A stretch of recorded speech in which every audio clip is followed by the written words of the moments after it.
The topic today is covalent bond. We've looked at ionic bond. Now we're looking at covalent bond. Covalent bond is formed through the sharing of one or more pairs of electrons between two atoms. There's sharing of electrons. Remember, in ionic bond, there's transfer of electron from metal to non-metal. In covalent bond, there's sharing of electrons. Okay, and the sharing is between non-metals. Okay, between non-metals. But the ionic bond is between metal and non-metal. It's transfer of electron. This one is sharing of electron. You have to get that. So it's a compound in which atoms, non-metals, are joined through covalent bond.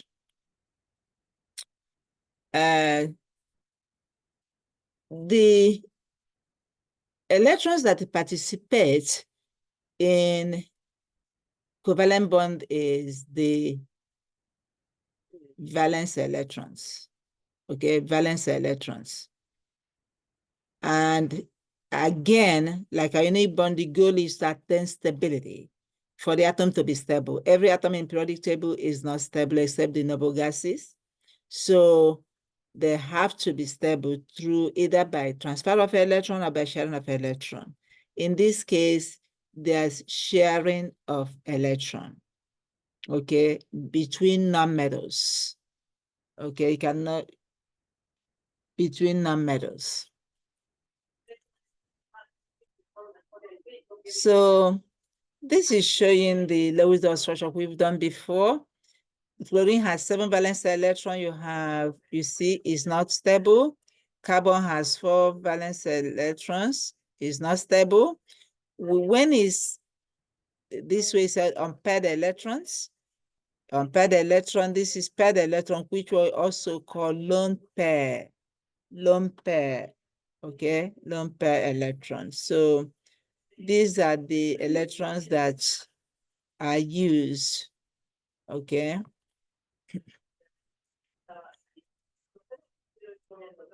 Let's look at how electrons are shared here. Remember, in covalent bonding is between non-metals. So let's say we have, let's say 2 nitrogen atoms, okay? There's, each of these has 5 valence electrons. So what type of bond will they form? They will form covalent because they're all non-metals. Okay, now we have, is asking how many of, this has 3 ampere, this has 3 ampere. So this needs 3 to be stable. Why? Because it has 5. It needs 3 to, this needs 3 to be stable. So there cannot be transfer, there can only be sharing. So they will share their unpaired electrons, so they need 1 each. Okay. See that? Now they're sharing their unpaired electrons. This got their 3, this got, you see that? They're sharing 6 electrons. One thing you have noted, you find out that now they're stable, you see? This one is surrounded by 8. Look at it again. 8, 6 that sharing belongs to this belongs to the plus this one. So each of them has 8 electrons. Now each of them is stable. That's the reason for the covalent bond, for them to attain octet, for them to be stable. Okay? So let me do another example. Okay, now you have 3, they will have 6 valence electrons. 6 electrons they're sharing.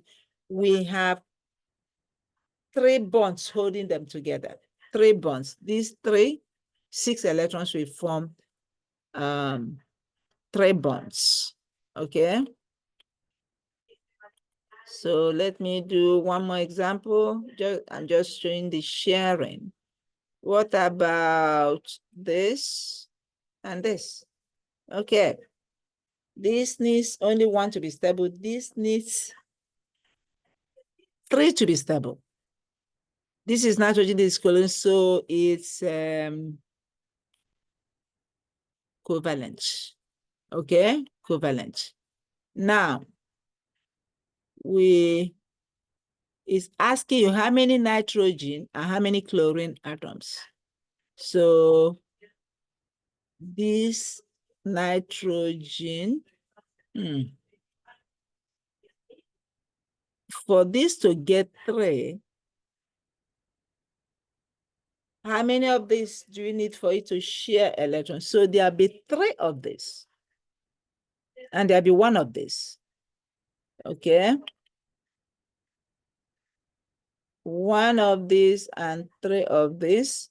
I have a video on this Lewis structure. You can watch it, but that's the main thing is just introducing what covalent bond is here. That one is a reverse polar. That's a different thing.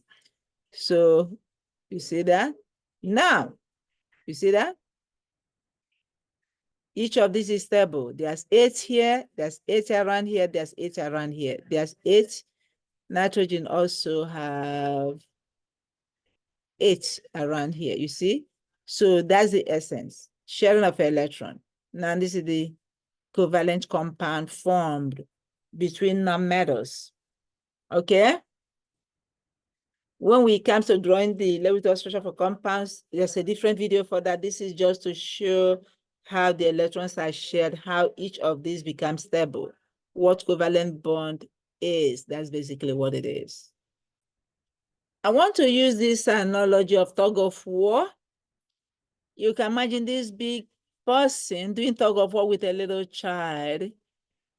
Obviously, he will pull this rope more to himself. This child eventually will go towards him if he really exerts his whole strength. That's what will happen. He pull more electrons towards, he'll pull this child towards himself because he has more strength.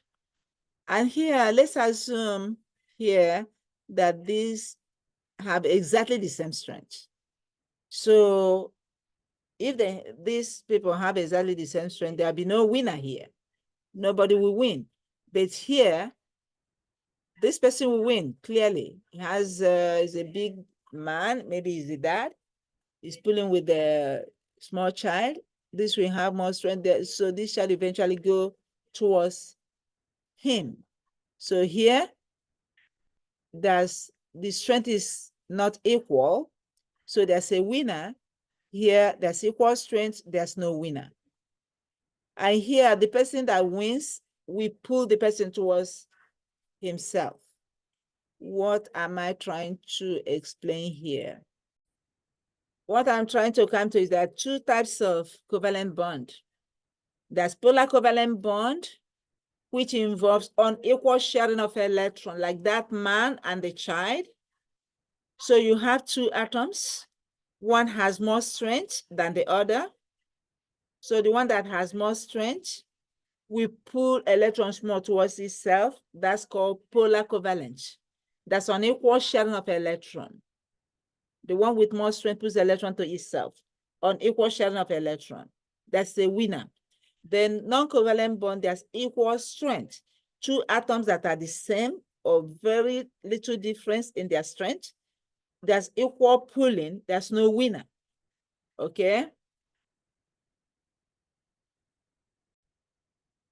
When we are talking about the strength, we talk about electronegativity. It's a measure of an atom's ability to attract electrons when the atom is part of a covalent bond.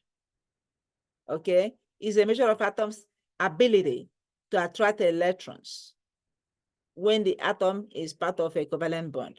What does that mean? Or we can say it's the ability of an electron to attract electron to itself. Attract electron to itself. So you have 2 atoms combined. They have different strength. That different strength is measured by electronegativity value. Each of these atoms has its electronegativity value. The more the value, the more the strength of the atom, the more ability the atom has to attract the electron to itself. So if you have 2 atoms, one, let's say this one is H, one is F, obviously, this has more strength. This will pull more electrons towards itself, and this will form polar covalent bond. Polar covalent bond. But if I have like 2 hydrogen atoms, or let's say I have this one and hydrogen, you see the difference between them is not much. Therefore, there'll be no clear winner, okay? We call that non-polar covalent bond.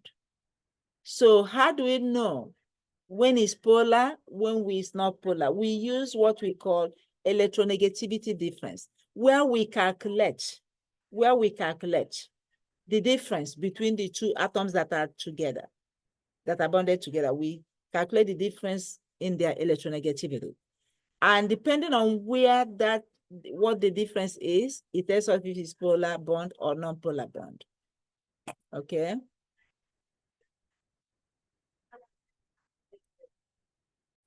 So if we are to calculate the difference in electronegativity between 2 atoms, like I have hydrogen and hydrogen, H2. And the difference between them will be, let's go here. Hydrogen is 2.1, hydrogen is 2.22, 2.1 minus 2.1, that's 0. So when is 0, that means electronegativity, the difference is 0.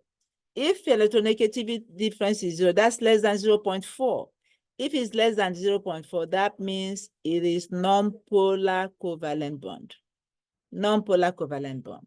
Now, what if we have something like hydrogen and chlorine combined together, you see? Then what we do 3.0 minus 2.1. That will give us 0.9, okay? 0.9. That's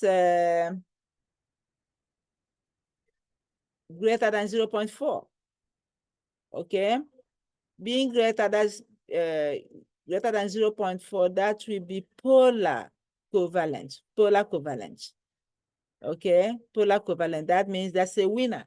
Because chlorine is more electronegative, electrons will pull more towards it. It has more strength. It pulls electron from hydrogen, okay? And then this, because it's pulling electron towards it, will be partial negative and this will be partial positive. Then that's why it's polar. I will show you that shortly. Then if the difference is, you have 2 atoms that are combined together and the difference is greater than 1.7, then it will be ionic bonding. Okay, that's how we know that. But then I want to show you, explain it better with a simulation. Okay, let's look at this. We have A and B. These have equal, let's say they have equal electronegativity value. That's what we have here. You see that? It's here. They have equal electronegativity value. So the electronegativity difference is less than 0.4. So because it's less than 0.4, there's no winner, no activity here. There's nothing going on, okay? They're pulling equally, so no winner. That's non-polar covalent bond. Let me make electronegativity of B more. Look at that. Wow, a lot of things popped up. Now, this B has more strength, is pulling this electron towards itself. And then, because it's pulling electron towards itself, this will have partial negative, and this will be partial positive because this has less electron. This has more electron, that's why it's partial negative. Okay? Then this is showing, it's called dipole moment. It's showing the direction of the electron size going, that this is the winner. Okay? This is the winner. So this is polar covalent bond. Polar covalent bond. Let's try something else. What if we make A bigger? You see that? This will pull electron towards itself. is partial negative. This will be partial positive. This shows the direction. Remember, this is not just an ordinary arrow. That's a cross here, okay? If it's not that, then it's wrong because this is showing you the direction of the pole. So that's polar covalent bond. Again, if you have both of them, like this, equal or less than, the electronegative difference is less than 0.4, then it is non-polar covalent bond. And I want you to take a picture of this, so you can Google it, and it's in the internet. You get the electronegativity values, okay? Because we'll be using it in doing some calculations. You can take a picture of this, okay? So again, with the electronegativity values, the difference in electronegativity, we can tell if is a polar covalent bond or non-polar covalent bond. Okay, this example, chlorine, gas Cl2, right? They are the same. You find this electronegativity value of this is 3.0, 3.0. You subtract is 0. Okay, therefore it's non-polar, equal sharing of electron.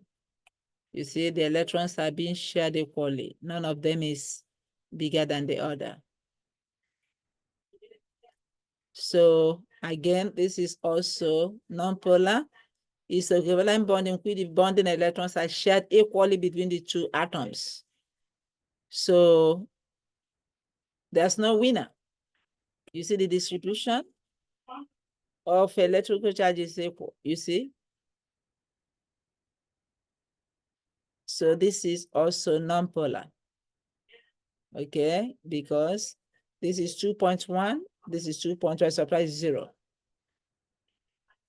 So, so this one, so a polar covalent bond is a covalent bond in which the electronegative difference is between 0.4 and 1.7, as we saw. So here, you see what we looked at in that simulation. Chlorine has electronegativity value of 3.0. Hydrogen has 2.1. So 3.0 minus 2.1 will be 0.9. So the electronegativity difference is greater than 0.4. Therefore, this will be partial negative. This is the winner because there's more electron going towards chlorine. This will be partial positive, this is partial negative. And then there's this, you see, this is uneven sharing of electrons. The electrons are not shared equally. The electrons are, that's why you have more electron cloud here compared to here. This has less electron, that's why it's partial positive. This is partial negative. And then this is showing the direction of the pole, that the chlorine is withdrawing more electrons. Let's look at different bonds and see how you can, I want to show you clearly how you can determine if it's polar or non-polar. These are examples. If you are given oxygen, there's oxygen, right? Then does this have polar or non-polar bond? So you get the electronegativity value, which you can get from periodic table. Is 3.5 for oxygen. There are two of them, so 3.5 minus 3.5. So the electronegativity difference is 0.0. And if it's anything less or equal to 0.4 is non-polar. Therefore, this is non-polar, okay? This bond is non-polar. 0.0 is less than 0.4. And then another example is CH. Carbon is 2.5.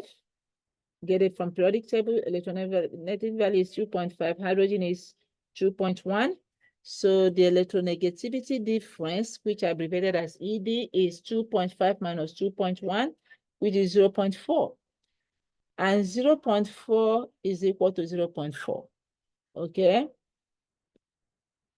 So when it's equal or less than 0.4, it's nonpolar. So this is also, there's nonpolar covalent bond here. Now, we have HF. HF. Hydrogen is 2.1. Fluorine is 4.0. Okay? Now, its electronegativity difference is 4.0 minus 2.0. Okay? That will give us equal to 1.9.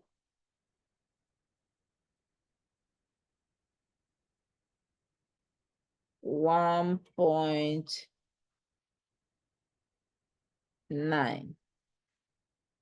Okay?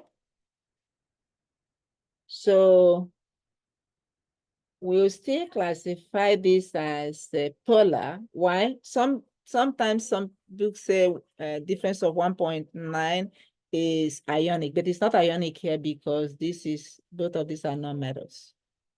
Okay, so it cannot be ionic, so it's still polar, but this is, that means we have dipole moment going this way. This is partial positive, partial negative, and this is partial positive. Okay? Most times it's less than 1.7 or at most 1.7, but this 1.9 is still not a polar covalent bond because both of them are non-metals. Okay? Then what about if we have something like NCl?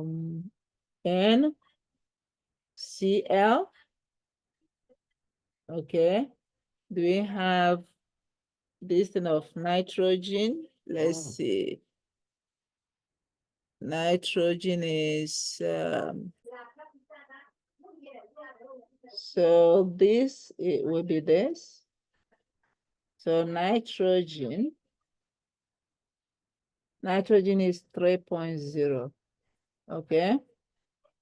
3.0.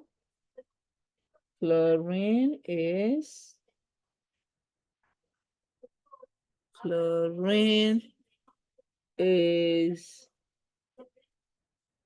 3.0. So this is electronegativity difference is 3.0 minus 3.0, which is 0.0. So 0.0 is less than 0.4. Again, this is non-polar. What if we have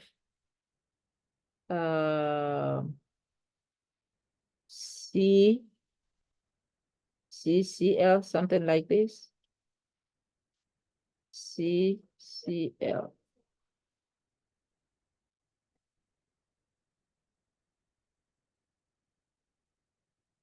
Okay, let's. Okay, CCl, carbon is 2.5, fluorine is 3.0. So the electronegativity difference is 3.0 minus 2.5, which is 0.5. So if that is the case, that means this is have more electronegative values. So it goes this is polar, okay? Anytime is polar, you have to show the partial positive, partial negative, and you have to show the dipole moment. So in the practice questions you'll be doing today, take note of this. You can take picture of that. You see when it's non-polar, you don't have any dipole moment, partial positive or partial negative. But when it is polar, you must show that. Okay? You must show all your work. So this is polar covalent. There's unequal sharing of electron. There's equal sharing of electron here. There's unequal for HF. There's unequal sharing of electron. Please take a picture of that so that it will help you when you do the practice question. I expect you to show your work. Watch this video. In this video, we're going to talk about polar covalent bonds. The big idea here is uneven sharing of electrons. We usually represent a covalent bond with a single line connecting two elements to each other. In this single line, there are two electrons being shared, one electron from either atom. It would seem that based on this structural formula that the electrons are being shared evenly. However, this is not always the case. Sometimes we have an element that is much stronger than another element. So it's almost like a tug of war going on between the electrons that are in the bond. Now, since both elements in a covalent bond are going to be nonmetals, they're both going to be pulling on the electrons, so they're still going to share. We just might have the electrons spending more time around one of the elements as opposed to the other element. Now, the measure of an element's strength is called electronegativity, and electronegativity is the ability of an atom to attract electrons to itself. Linus Pauling was the one who developed this scale of electronegativity, and his scale puts fluorine as the most electronegative element with a value of 4.0. We can determine if electrons are going to share evenly by calculating something called the difference in electronegativity, or in other words, we'll call it delta E. The delta symbol here, this triangle, means difference in, and so when we calculate delta E, we're going to compare two values or two different elements to each other. Let's try this with HCl, hydrogen chloride. So when we look at the periodic table here, we can see that chlorine has a value of 3.0 and hydrogen has a value of 2.1. So let's go ahead and calculate the difference. So delta E is equal to, we'll usually take the bigger number and subtract that from the smaller number, 2.1. And so our answer here is 0.9. But what does this mean? Well, generally, if we have a difference of 0 to 0.4, we're going to have even sharing of the electrons. We're going to call this type of bond a non-polar bond. If we have 0.5 to about 1.8, we're going to have uneven sharing of the electrons, and we call this a polar covalent bond. Finally, if we have values that are greater than 1.8, generally we're going to have an ionic bond, and we're going to have one element being strong enough or a great enough electronegativity to steal the electron from the other atom. Now, these are just generalized values, and we can have some variation. Okay, so if we look back at our example of HCl here, we could see that it's going to fall into the polar range. Let's see a structural formula here for HCl. If we do that, we would end up with this for our structural formula, where they're singly bonded together. Now, since the electrons are not being shared evenly, we're going to have something called a dipole moment. And we represent a dipole moment with an arrow with a little cross at the end that's pointing towards the more electronegative element. In this case, chlorine. It's the stronger of the elements, and so the electrons are going to be pulled closer to chlorine. Now, since the electrons are spending more time around the chlorine atom, it's actually going to be affected by that presence of negative charges, and so it's going to have a partially negative charge. This symbol right here just means partially.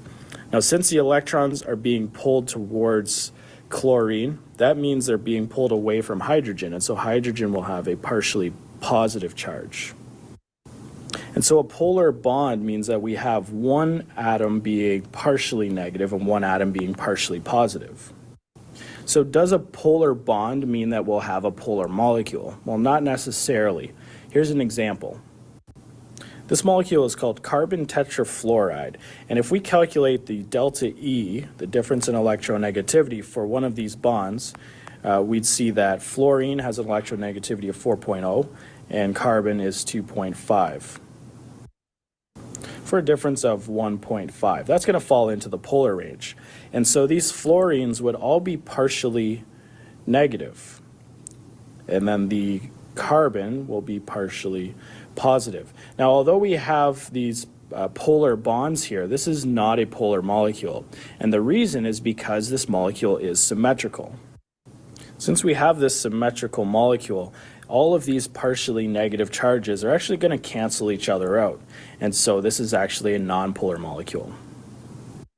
So just remember that if a molecule is symmetrical, it's most likely not going to be a polar molecule. And that's polar covalent bonding. Metro presents A Tale of Two Wireless Customers. So I want you to do these practice questions. Show your work. I want, if it's polar, show the partial positive, partial negative, and dipole moments. Pause the video and try this, okay? This is the answer, but if I'm grading this, like these ones that are polar, I want to see